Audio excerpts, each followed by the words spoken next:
Christian parenting.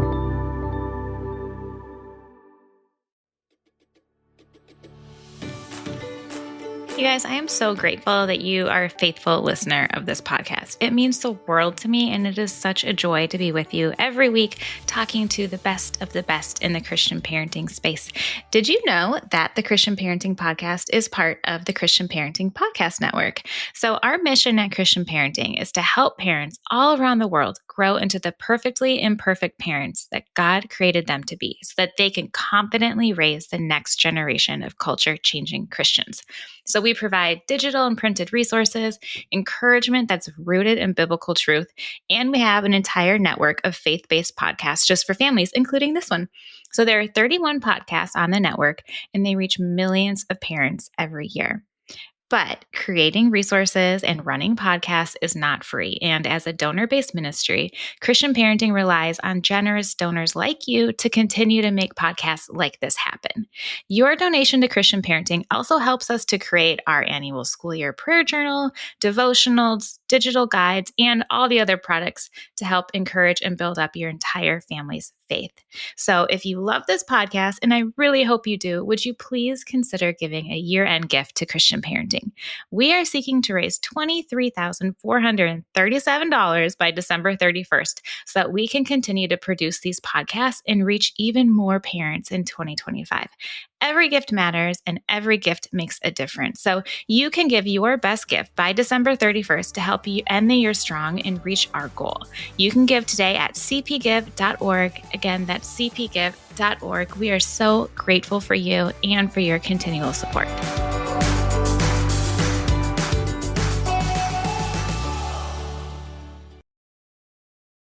Hey friends, welcome back to the Christian Parenting Podcast. I'm Steph Thurling. I am the Executive Director of Christian Parenting and host of this podcast, which is absolutely one of my favorite parts of my job. On this podcast, you're going to be given spiritual encouragement and practical advice for your parenting journey. I'm so grateful that I get to interview such wise guests because my parenting is better for it, and hopefully yours is too. I am not the parenting expert. No one is an expert on every aspect of parenting, but I get to talk to many experts in their particular fields. And today I'm talking with two of my absolute favorites, Lydia Rex, who was on last week, and this week she's going to be joined by Lynne Jackson. Lynne is co-founder of Connected Families, and she has majorly shaped my family through their ministry and specifically through parent coaching. So in this conversation, we're talking about the challenges, joys, and strategies for parenting sensitive and intense kids. So many of us have a sensitive and intense child that we approach just a little bit differently, and that can be really hard sometimes. But Lynne and Lydia are here to help give us some amazing tools for parenting these amazing kids. They emphasize the importance of recognizing kids' strengths, even in difficult behaviors. They give practical tools for managing stress cycles, sensory strategies for regulation, and the significance of grace and biblical principles in parenting. You don't want to miss a second of this episode. I hope that you love it and get so much out of it. Hi, Lynne and Lydia. Hello, Steph. So good to be here with you. It's very good. Hi, Lydia. Yeah, Lydia, you were here with us last week, so welcome back. It's really fun to have you on twice. I don't think I've ever had anyone on 2 weeks in a row, so I love it. Oh, if you're going to have somebody on 2 weeks in a row, Lydia is your gal. Lydia's it. Well, welcome back. If you guys have not listened to Lydia's episode from last week, go and tune into that after this episode because you're going to love it. But Lynne, welcome to the Christian Parenting Podcast. Why, thank you. I'm so glad to be here. Yeah, so Lynne and I actually go back many years. My husband, Trevor, and I actually did parent coaching with Lynne through Connected Families when our kids were much younger. So, I don't even know how many years ago. 7 years ago, probably. Yeah, that's probably about right. Yeah, but now we're just huge Connected Families fans, and Trevor's on the board. We love this ministry. We love everything that you guys are doing. So I'm really glad that we get to talk about a little part of it today. So let's just get into that a little bit. Lynne, tell us about yourself, tell us about your family, and a little bit about Connected Families. I have 3 grown kids, 1 little grandson. That's kind of fun. He's a year old. My husband and I started Connected Families in 2002 because he had been working with at-risk teens and just felt like it's so important to get upstream before there's so much disconnection and frustration in the relationship and help families form healthy, Christ-centered relationships much earlier. And so God called us away from a wonderful ministry to at-risk teens to start Connected Families. And that's 2002, you said? Yep. Mm-hmm. And Okay. now we've, Sorry, go ahead. and now we train parent coaches, and we have partnerships with churches, and we provide lots of resources for parents individually as well. Yeah. Okay. So we're going to get into some of those resources today. And then at the end, you can give us a little rundown of all of the things that Connected Families has to offer and where we can find them. But today we're talking particularly about parenting sensitive and intense kids, which has just been a passion project of yours, Lynn, I know, for years now. And I feel like many families, I won't say every family, but many families have a child who falls into the category of sensitive and intense. And there's probably a whole spectrum on that. So tell us, let's start there. So people are like, what are you talking about? Maybe you don't have a sensitive, intense kid and you're confused, or maybe you're like, ooh, wait, this sounds like it might be my child, or you're like 100%, this is my middle or whatever it is. So tell us right. what a sensitive and intense kid is. Is this like a clinical diagnosis? What does this look like? Tell us, let's get some background. Yeah, it's not specifically a diagnosis. It's kind of a wide umbrella that can just mean any child that is maybe more sensory sensitive or emotionally sensitive, or the strong-willed child with this intense personality.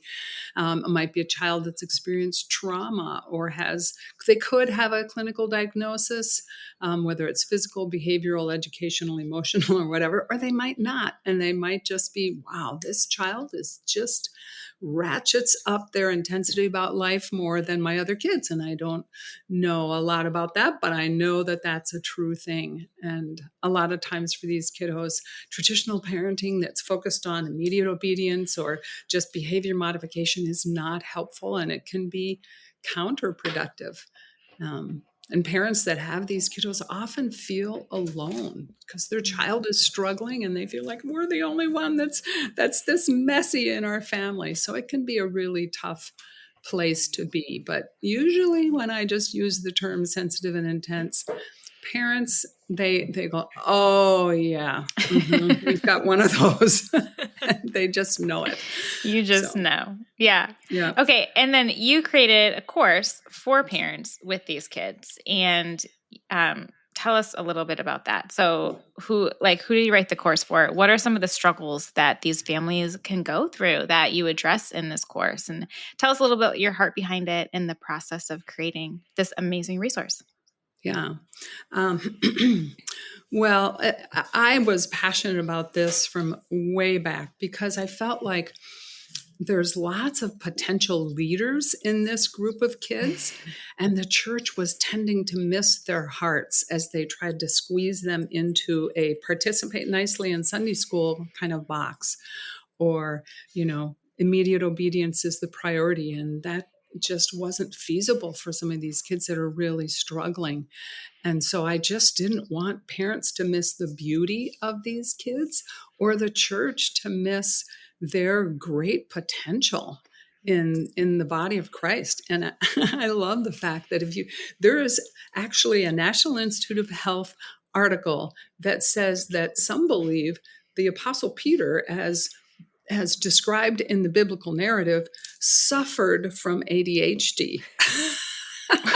Okay. And I just think, oh, poor Peter, too bad he could never amount to anything in life, Right. But Jesus saw his potential. And so that's where I get a little passionate about parents seeing the potential in these kids if they can just kind of connect well and focus on growing wisdom instead of focusing on managing behavior. So we have a phrase that focus more on mentoring belief and less on managing behavior. And then over the long haul, you'll grow wisdom in your kids. Yeah. That kind of reminds me, let's talk for a minute about some of your other principles in connected families, because it kind of reminds me of your idea of gifts gone awry. So Hmm. tell us, if people don't know what that means, what does that mean? And what does that mean for our kids? Because this has been like a game changer in my parenting, is like Yeah. thinking, what are my kids' gifts and how are they presenting them in a way that's not maybe the best? Yeah, yeah. So I'll kind of give the overview, and then Lydia, I'll let you go with a specific example or two. Gifts gone awry is just recognizing that the image of God doesn't leave a child when they're misbehaving, but they often actually tap into their strengths to get what they want, not their weaknesses. And so sometimes, even with a child who's really struggling, their gifts, you'll actually notice them first in misbehavior. Um, and later, as you grow that child towards wisdom and compassion for others, you'll begin to see that in really good godly ways. Like our son had a very strong life is about what's fair for me, and now he has just a deep, his sense of justice has transferred from all about him to just whoever he meets that he feels like has not had, kind, fair treatment in life. So he's about justice for everyone, not just him. So Lydia, what would you add Mm. to that? Yeah, I distinctly remember when I was sitting in coaching, I was coaching with Chad, and we were talking about my youngest, and we were looking at that Gifts Gone Awry little chart that we have. And I was describing my son, and oh, he's so high energy and so impulsive, and all of these things that felt like negatives. And I remember Chad saying, wow, sounds like he's a real action oriented guy. And I was like, yeah, he is. And he is. He's a very busy boy, and his activity level is a lot sometimes. And he's the kid who he went early to church with my husband last weekend, and my husband was telling me, oh, so and so was like, oh, hey, I need Eric over here. Oh, Eric always helps me with this thing, and he's just busy connecting with people and doing stuff, and that is such a beautiful part of who he is. And so learning to recognize that high potential there instead of just, oh, this is a 3-year-old that's absolutely exhausting. We're really getting to see that gifting that God has given him as he grows up. So yeah, that's one that comes to my mind because I remember that moment in coaching of thinking, oh, wow, this really is a gift, isn't it? Well, and Lydia, just to give you a vision for the future, my very, very busy youngest now serves his wife with chronic fatigue so well. Mm. And that gift is just a perfect part of their union. Oh, yeah, I love that. Yeah. I love that so much of what you guys talk about is just like reframing your mindset as a parent from like, this is a Mhm. really hard thing that my kid does to like, wait, how can this actually be a benefit to them in the future? And it just takes so much of the stress off because you're like, okay, wait, we can work with this instead of against it. Because when you're trying to Mhm. work Right. against a child and their personality, it just gets real frustrating real fast. Yeah. Well, and to see how God could use it in the future in his kingdom and to have those kind of eyes as you talk with your child about it. Mm. Yeah. Something that always just fascinates me and makes me so excited is when parents come to us for coaching, they fill out this like an info and goals form, talks about their family, about their kids, talks about what struggles are going on. And we also ask, like, what does your child do well? And across the board, when I'm talking to parents who have got sensitive and intense kids, these kids also, when the parents stop to think about it, they're like, they are the one that notices somebody who's having a hard time. They are Hmm. so compassionate. They're Yep. so quick to forgive. They are so creative. And so yes, there are some big struggles in the day to day in raising a sensitive and intense child, but the gifts are absolutely, just dazzling too when you stop to think about it. And so that's something that's really fun about digging into parenting our sensitive and intense kids is yeah, seeing that potential and wow, it is so high sometimes. Yeah.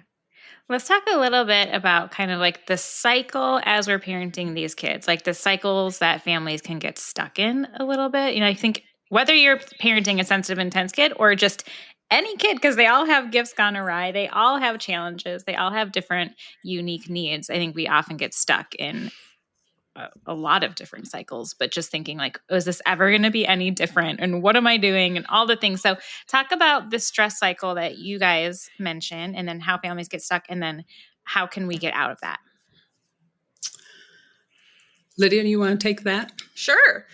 Yeah. So in the course, we talk a lot about, there's a few different kind of ways of looking at things, or even like some analogies that help. One is thinking of our sensitive and intense kids as walking around with a metaphorical backpack of rocks on their back. Okay. And those rocks represent, my socks feel uncomfortable, and my teacher was stern with me today, and I felt left out, and all of these little things that just add up over time, especially for a sensitive and intense child. And then when some small thing doesn't go right, mom cut the sandwich wrong, or my brother knocked over my tower, then there can be a big outburst. And probably most of us can describe times that this has happened in our homes, right? And that stress unloading can be important and beneficial even, but parents can learn to respond to that in a way that leads a child to healing. So that's where we're moving from being in a stress cycle where we join our child's dysregulation and upset with trying to control or fix it in the moment. And instead, we're moving towards this healing cycle where we step in, we connect, we co-regulate, and then we can teach our child as well. Lynn, what would you add to that? Well, I would just add that there's brain changes that happen when a child is in fight or flight and they are feeling internally out of control. So then they try to control people around them, and that makes parents feel out of control. So the parent comes in with a desire to control and criticize and, maybe punish and try to get the situation back under control, but the whole thing escalates. And then that reinforces that brain pattern, and the fight or flight system actually grows in size and reactivity. And so that's how it becomes a cycle. But just in the same sense that Lydia said, as parents connect and with a calm manner and draw their child into kind of relationship, that calms the nervous system, and then they can guide them in how to respond. And that over time, as that is repeated, that becomes the healing cycle, and neuroplasticity begins to work for this child instead of against him or her. So, yeah. I had this. Go ahead. I was just gonna say this happened the other day at my house, and I saw this very principle at work when my son got upset about a plan that he thought was going to go one way, and there was an outburst about it. And in the past, I would have probably stepped in to try and fix or control, and I knew he needed me to hear him, to empathize with him, and so I sat down on the floor next to him, and I actually just shut my mouth, and I just sat next to him. And I just kind of waited there right next to him. And I said, "Oh, this is tough. Just a couple words of empathy." And he, far quicker than he would have in the past, took a breath, and he kind of settled down. And then he got up and ran, and he had a book of activity ideas. He ran and got it, and he's like, "Mom, could we find one of these things that we could do?" And he had this wonderful solution to the problem, and he got there all by himself.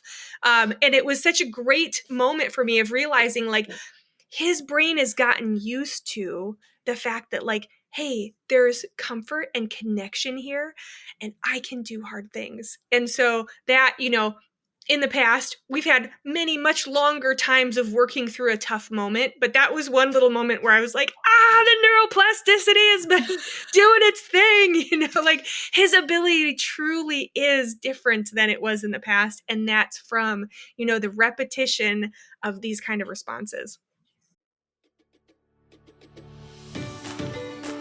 All right, parents and kids, if you're looking for a podcast that's fun, fascinating, and full of surprises, check out Wild Interest, the new podcast for curious kids by curious kids. This is a one-of-a-kind show created, again, by kids for kids, diving into topics like nature, science, current events, and fun facts and stories. Parents, you're going to love the kindness, curiosity, and compassion that's woven into every episode. And kids, you're going to love hearing voices just like yours explore wild ideas.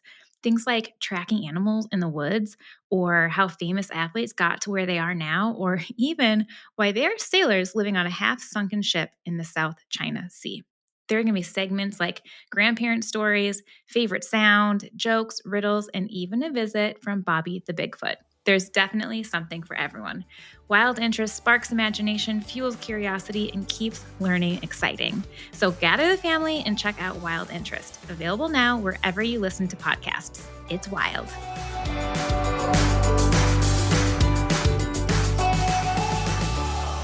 Yeah. I feel like there have been so many times through parenting my 3 kids. We all are big feelers in our house. So I feel like we do, like, someone will be panicking, having a big reaction to something, and then I panic, and it's like, this is how they're going to be forever. And I'm already stressed out and dysregulated because I'm tired and doing all the things, and it's like, we'll have bad moments where I don't handle any of it well. And it's like, that was a disaster. And now everybody's trying to be in control and no one's in control and it feels like chaos. But in the better moments, when I'm able to regulate myself, help them regulate themselves, and just connect in a way that's meaningful and Christ-centered, like, you just walk away feeling so much more peace. You're like, this is what it's about. And it's not going to be perfect every time, because we definitely don't do it perfect every time. I wish that I did, but like, it's just so much better. So tell us about some of those things that maybe you will find in that book, of some different activities that you can do with your kids if they're feeling overstimulated, overwhelmed. Like, what are some sensory strategies that can help parents and kids get regulated so we don't get stuck in that need for control and Yeah. chaos? Yeah. Well, this particular book, it was all about like outdoor activities that you can do. And it was just one of the many books on my son's bookshelf. But being outdoors is a sensory rich experience in and of itself, right? So, yeah, getting outside, getting a change of scenery is always a helpful thing. But there's also some really specific sensory strategies that can really help kind of give us what we need in our brain and body in those tough moments. One thing we love to do is Simon Says. We do that oftentimes while we're doing schoolwork. We'll take a little break for Simon Says. And when we do Simon Says, it's like very sensory rich things that Simon says to do. Like, we're going to crawl across the floor. We're going to give it a bear hug. We're going to, all of these things that really give them some big muscle movement, some mirroring. Yeah, so many things that you're going to find in the sensitive and intense course. We've got, pressure, deep pressure activities, and all different sensory systems that we talk about techniques for. So it could be as simple as a crunchy snack and a really cold drink through a straw, or as complicated as a sensory obstacle course. And there are so many ideas. Lynn, you could probably talk about some more of your favorites. Well, for sure, just that as a child is struggling to do homework, having a fruit, a shake through a straw is good, or a fidget, or having them sit on a wobbly seat. Just helping them to tune into their bodies and what they need is a big part of it. And I think, Lydia, you've done this really well with your kids about, wow, let's take a brain break right now. What would feel good to your body? And modeling that as an adult first, many times. I need to walk around the block. Your dad is here right now. And so I'll be gone. I'm putting my headphones on. I will be more able to love you well when I get back. I'm just modeling that good impact of it. Yeah. An interesting thing that I learned when I was doing my trauma training with TBRI, they talk a lot about how much of an impact on it can make, even with kids who've got really big behavior struggles or aggression, when about every 2 hours, you're making sure that they have food, they have hydration, they have some kind of sensory activity. Again, could be as really simple as doing jumping jacks together, and connection, where they're connecting in with, a caregiver, somebody who loves them on a regular basis. And it's just when those needs are met on a regular basis, and it can be very, very simple ways that we're doing these things on a regular basis throughout the day, that really helps to just bring down the amount of stress in that little nervous system and help kids be at their best. Mm-hmm. I had two moms of 4-year-olds that were having big explosions report that when they did that on an every 2-hour basis, the outbursts dropped substantially, just because the child was able to be so much more regulated. Mm-hmm. I've had times where I've literally just, I see the stress is going up, and I literally just set a snack out.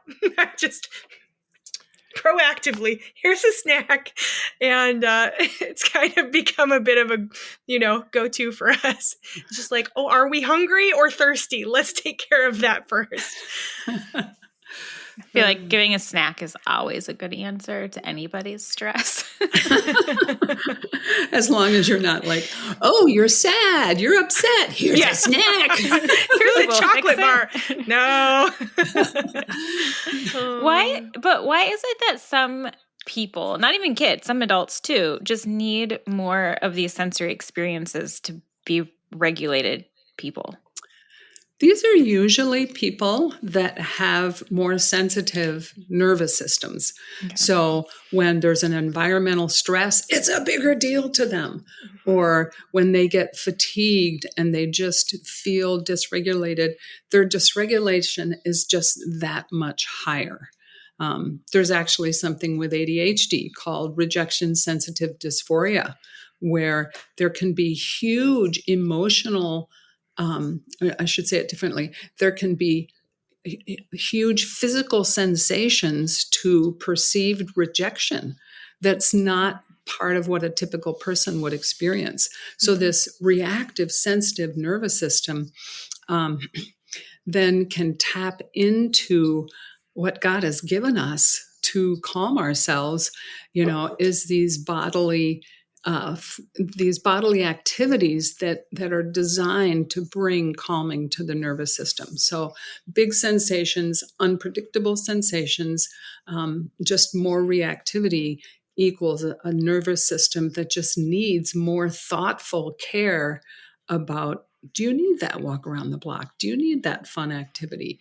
Do you need a big squeeze hug right now, or a place alone with headphones and a book, and we kind of do that automatically as adults. We usually have our wake up routine. We have our getting ready for bed routine, because we use these sensory activities to regulate our arousal state.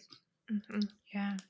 Lynn, you kind of mentioned just a little bit ago how you had just talked to another mom who was saying that after you were implementing some of these sensory activities every 2 hours on a schedule, tantrums lessened and became less frequent. Like, what are some of the changes you're seeing in families as they implement some of the things that they'll learn from a sensitive and intense course?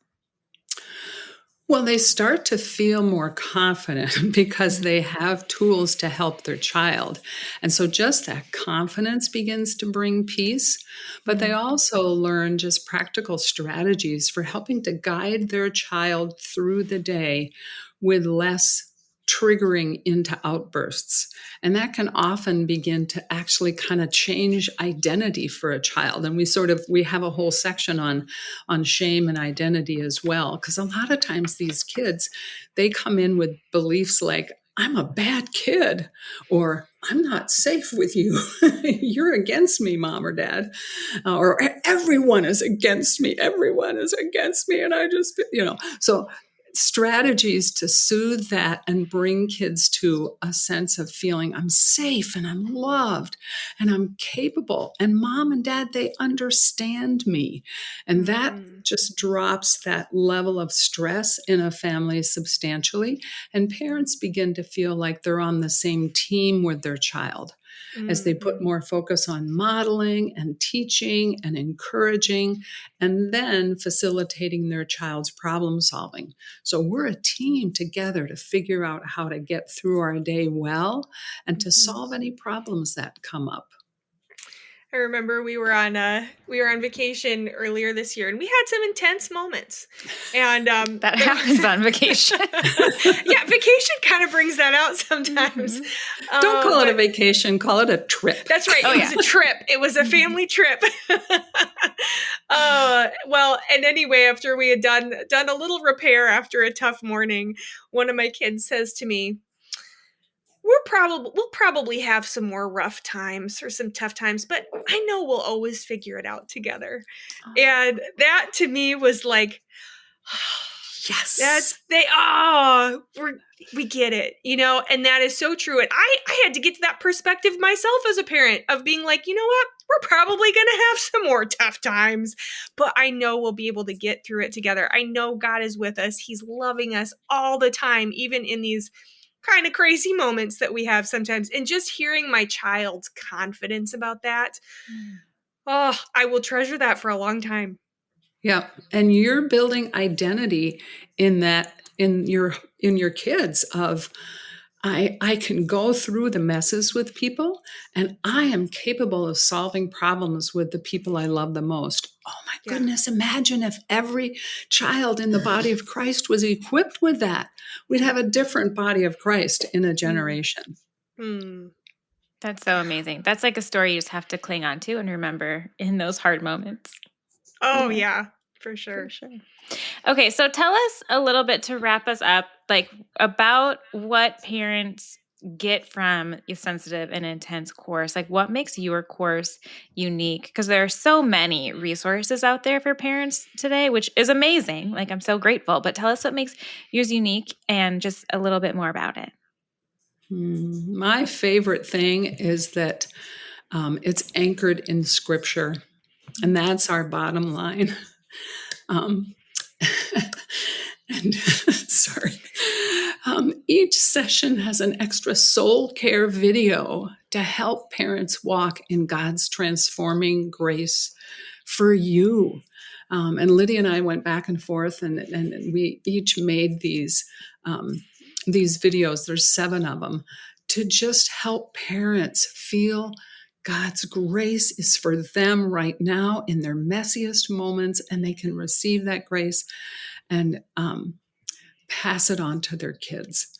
And so that's what's really unique because there's not a lot out there for this type of child. We've kind of become the go-to resource for Christian parenting for kids with trauma in a lot of circles, just because we get these really struggling kids to bring grace to them, and it's very overt in our resources. Mm. And what else would you add, Lydia? We've got lots of ideas, but what else is a Yeah, favorite of yeah. yours? First of all, just want to echo what you just said because, I remember a few years ago being a really overwhelmed mom. We were walking through some childhood trauma. We were walking through some developmental disabilities and trying to navigate all of these things. And, uh, oh, I so deeply needed to know God's grace for me and for my kids and to just have that hope of like, we can figure this out together. And so, while there are so many other resources that can make you feel inadequate as a parent, we really hope this course, feels like a great big hug of grace for parents and kids to help both parents and kids step into their capability, their identity. And so, yeah, So that's the best thing about it. But then there's so many stories from other families. So it's not Mhm. like me and Lynn just preaching at you. Chattering away. We've got all these video clips and stories from other families and what has helped for them and their experiences. And it's really going to help you feel like you're not alone. You know, that there are other families out here just like yours that get it. And there are just stories in there that I think will make other families just smile and be like, oh, yep, it happens like that at our house too. And so, yeah, Well, that's another real highlight. it's not just stories. We have over 100 clips from these parents on video sharing their stories. So you kind of go, oh yeah, there's Jen again, and Yep. she's just got some great ideas for me. And here's so-and-so demonstrating on their child. And it's Yep. it's like they'll become your friends by the time you're Mhm. done. Yeah. So And I there's think resource. Okay. Go Oh, ahead, both of you. Yeah, go ahead. I was just going to say there's resources too to share with your children as well. Some workbook pages, some activities to do together, and so it really helps you to take it to that next step of like you're learning as a parent, and then to taking that to your kids in a lot of really practical ways. Mhm. And, it's one of the few resources also that really incorporates neuroscience and research and is trauma informed and yet very biblical. And that's what we're just so passionate about providing parents with that kind of resource that's just super practical from what does my child's brain and body need right now to yes, just very biblical. And when you were talking, Stephanie, about the days that you blow it with your child, we talk about biblical do-overs, Mm-hmm. where you come back and you do a do-over but then you celebrate it, and that's what's biblical about it. And in that process of I just blew it, but now I want to do a do-over, and then I celebrate God's goodness and his grace, and then I don't have to wear the cone of shame because I blew it with my kids. And that's the most powerful teaching about God's grace that you'll find anywhere, when a parent can do a do-over. And then it just builds new brain pathways, but it's an opportunity for a celebration of the gospel. So that's an example of bringing that neuroscience and the biblical basis together, and it's a powerful tool for life change in families. Yeah, I love a good do-over. Love a good biblical do-over.